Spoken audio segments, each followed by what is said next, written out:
বিষয় হচ্ছে আজকে 11 তারিখ। আর আজকে হচ্ছে আমাদের রাধা অষ্টমী, তো সবাইকে রাধা অষ্টমীর শুভেচ্ছা অনেক। তো আমরা যাচ্ছি হচ্ছে রামসরাই সুন্দরীর ওইদিকে। তো ওখানে অনুষ্ঠান আছে, এই জন্য ওখানে যাচ্ছি মোট হচ্ছে 4টা গাড়ি, 8জন লোক, 4 গাড়ি 8জন নিয়ে আমরা যাচ্ছি এখন। যাই দেখি, অনুষ্ঠান দেখে আসি কেমন হচ্ছে না হচ্ছে, কারণ জন্মাষ্টমীতে যাইতে পারি।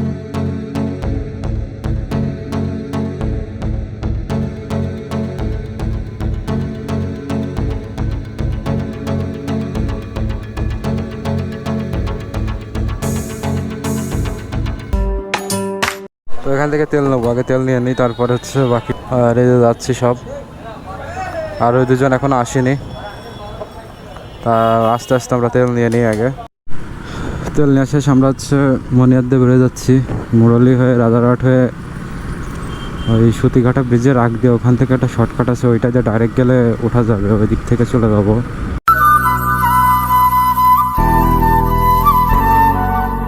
তো কী খবর সবার, আশা করি সবাই ভালো আছেন, আর আমি অনেক ভালো আছি।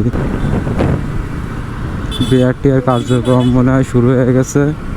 আমরা এখন হচ্ছে রাজারহাট থেকে মনিরামপুর রোডে আছি, আর এই যে 4 গাড়ি যাচ্ছি আমরা। জন্মাষ্টমীতে শুনেছি অনেক ধুম হয়, কিন্তু রাধা অষ্টমীতে কী হয় সেটা বলতে পারতেছি না, যাওয়ার পরে বুঝতে পারবো। হচ্ছে যে সুতিঘাটা বাজারের আগে যে পাম্পের এই পাশ থেকে বাম দিয়ে চলে আসছি, ভিতর দিয়ে যাবো। ভিতর দিয়ে রাস্তা আমার চেনা ছিল, কিন্তু যে একটা মোড়ে একটু ঝামেলা আছে, সমস্যা নেই, শুনে নেবো সেটা। তবে দিকটা শর্ট হবে, কারণ ওই সে মহিরামপুরতে ঘুরে আসতে গেলে আরও লং বেশি হবে। আচ্ছা, সুন্দরী বাজারে এই পাশতে ঢুকলাম। আমার জানা মতে যে রোডটা ওই পাশটা ছিল ওটা দিয়ে আসা যেত, যাই হোক একটু মিস্টেক হয়ে গেছে কোনো একটা রোড, এই জন্যে সব ওই রামসরার দিকে যাচ্ছে। রামসরাটা হচ্ছে ইস্কন মন্দির, ওখানে হচ্ছে রাধাষ্টমী, সব ওইদিকে যাচ্ছে। আমরা হচ্ছে রামসরা ইস্কন মন্দিরে চলে আসছি, এখন হচ্ছে গাড়ি রাখবো, তারপরে এই যে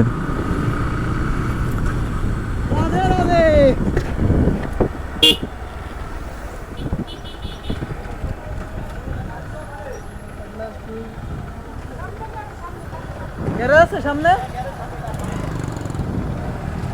সামনে গ্যারেজ।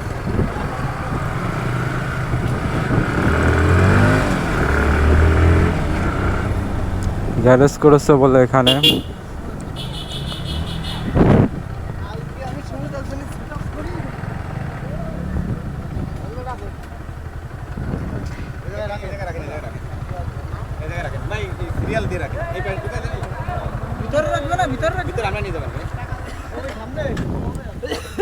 ভিতরে কনে দিতে হবে ভাই?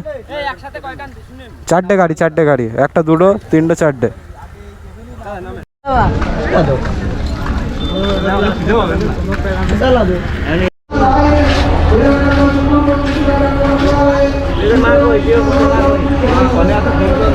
আইছে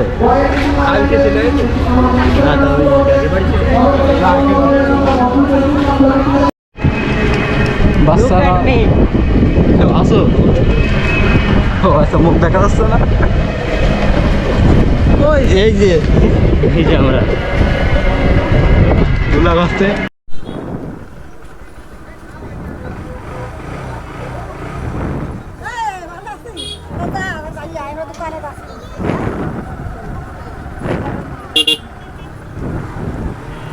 আমরা এখন বেরোয় যাচ্ছি।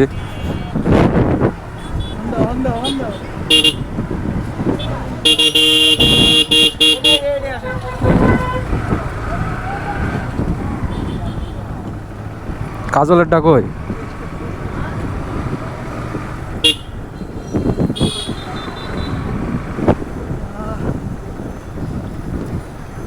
কাজল কই?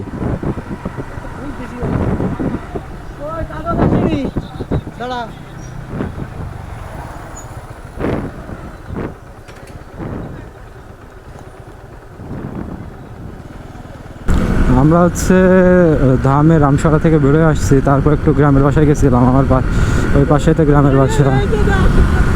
আর এখন হচ্ছে মনিরামপুর দিয়ে একটু কেশবপুরে ওই সাইডে যাব, দেখা যাক কোথায় যাওয়া যায়। ধীরে ধীরে সব জানতে পারবেন কই যাচ্ছি না যাচ্ছি। মেট্রো ভালোই টানতেছে, 90+ উঠতেছে দেখতেছি।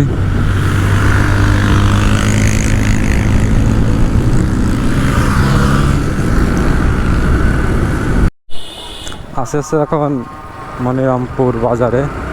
এখন এখান থেকে হচ্ছে কেশবপুর রোডে উঠবো, যশোর থেকে যেটা আসে মনিরামপুর বাজার। আর মনিরামপুর বাজার নিয়ে একটা কথা বলি, সেটা হচ্ছে মনিরামপুর বাজার যারা পার করবেন, বিশেষ করে বাইকে খুব সাবধানে, কারণ ব্যাপক রাস্তা তো।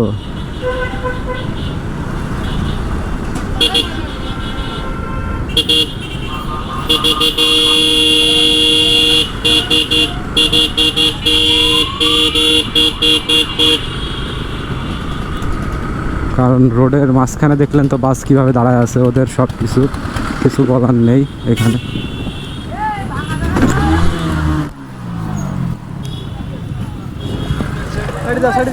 ধরো ধরো ধরো ধরো ধরো।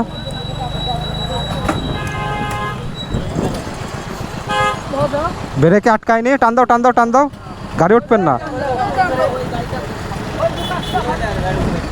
গাড়ি দাঁড়ায়নি, গাড়ি দাঁড়ায়নি তাহলে? গাড়ি তো দেখলাম দাঁড়ায় গেছে।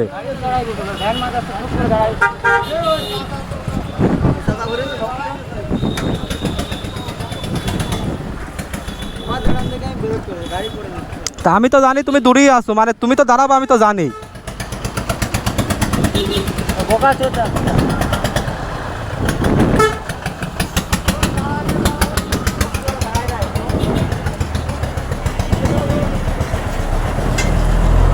মনিরামপুর বাজারটা এরকমই, মনিরামপুর বাজার এরকমই, বুঝেছো?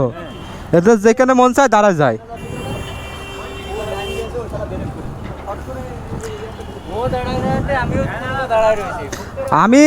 আমি ব্রেক না করলে এখানে তোমার ফেটে যাবে। আমি তো দেখছি তুমি দাঁড়াই গেছো, কিন্তু হুট করে দেখি যে ওটাই মেরে দিছো।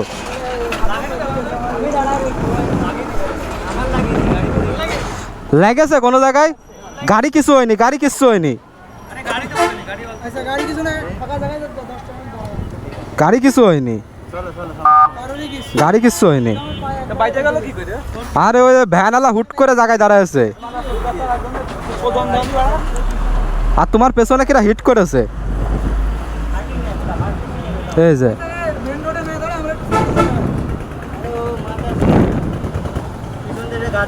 পেছন থেকে মেরেছে কিটা?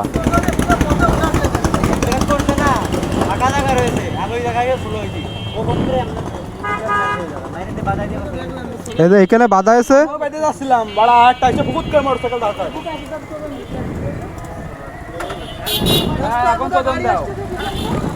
আচ্ছা বেরো বেরো, কোনো সমস্যা নেই তো? এমনি লেগেছে কোনো জায়গায় তাই কও। এগুলো কিছু হবে না, সমস্যা নেই। তোমার রং করা যাবে না স্প্রে কিনে।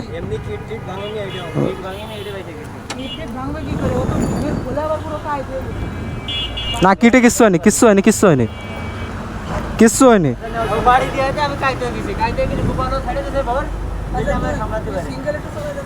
না না কিচ্ছু হয়নি, কিচ্ছু হয়নি। আরে ওটো ওটো ওটো ওটো, বেরো বেরো।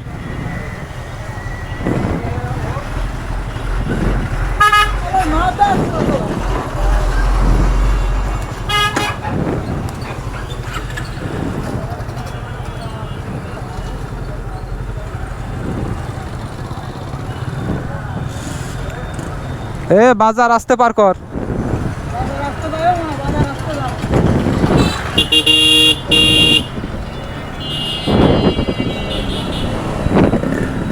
মেন সমস্যা হচ্ছে ভ্যান ওর মতো দাঁড়ায় গেছিল, আমি লুকিংয়ে দেখেছি দাঁড়ায় গেছে, কিন্তু ওই ভ্যান হুট করে ডান পাশে বাড়ি মারেছে। ডান পাশে বাড়ি মারার ফলে এই অবস্থা হয়েছে, ওর কিট এসে বাড়ি মারেছে আর ওর গাড়ি কাট হয়ে গেছে। ভাই সিগন্যালটা আগে দেবেন তারপরে হাত।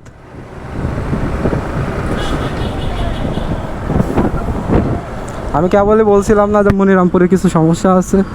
এই যে আমরা হচ্ছে কেশবপুরে চলে আসছি, এখন কেশবপুর থেকে বাজার পার হয়ে সামনে থেকে ডানে চলে যাব হচ্ছে মাইকেল মধুসূদন দত্তের বাড়ি। আসছিলাম একবার মধুমেলায় এসে যে কি একটা অবস্থা, সে ভিড়ের মধ্যে দিয়ে রাস্তাতে অর্ধেক ঢুকে তারপর আবার বেরোয় চলে আসা লাগছিল।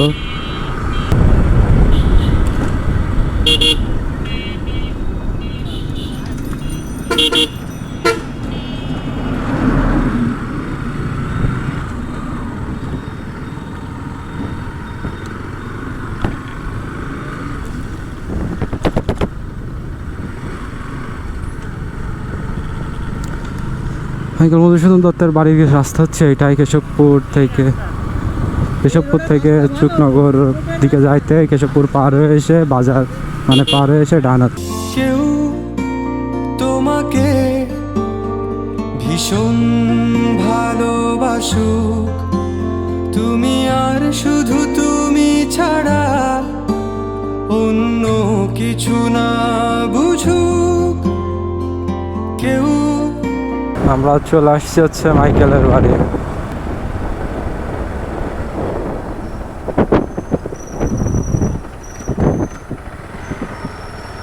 এখানে তো মনে হয় টিকিট কাটা লাগবে না।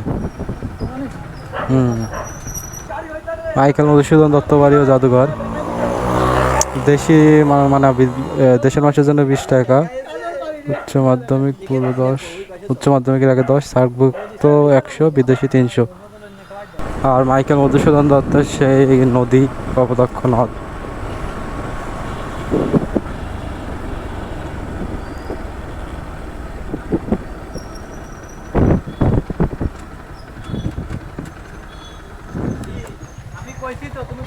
এই যে সেই নদী।